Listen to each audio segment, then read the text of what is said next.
కౌసల్యా సుప్రజా రామ పూర్వ సంధ్యా ప్రవర్తతే ఉత్తిష్ట నరశార్ధూల కర్తవ్యం దైవమాహ్నికం.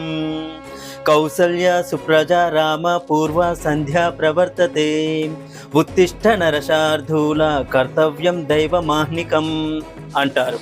అసలు సుప్రభాతం ఈ శ్లోకంతోనే ఎందుకు మొదలైంది అని మీరెప్పుడైనా ఆలోచించారా? కౌసల్య సుప్రజా రామ అంటే ఇక్కడ శ్రీరాముడు, మేల్కోబోయే వ్యక్తి శ్రీరాముడిని మేల్కొల్పాలి. గాఢంగా నిద్రపోతున్న వ్యక్తిని ఉన్నట్టుండి మేల్కొల్పడం ప్రమాదకరం. ఎటువంటి వ్యక్తి అయినా తన తల్లి పేరు విన్నంత చేతనే తన దృష్టిని తల్లి ప్రేమ వైపు తిప్పుతాడు. అందువల్ల మొదట తల్లి పేరును పలికారు కౌసల్య అని. అంతేకాకుండా ప్రత్యక్ష దైవమైన తల్లిని మొదట శ్రీరాముడికి గుర్తు చేస్తూ ఆ తర్వాత మేల్కోబోయే వ్యక్తి పేరు రామ అని పిలుస్తున్నాము. సుప్రజ అంటే మంచి బిడ్డవు అని అర్థం. పూర్వ సంధ్యా ప్రవర్తతే అంటే తెల్లవారుతోంది, ఇంకా సూర్యుడు ఉదయించలేదు, ఉదయించడానికి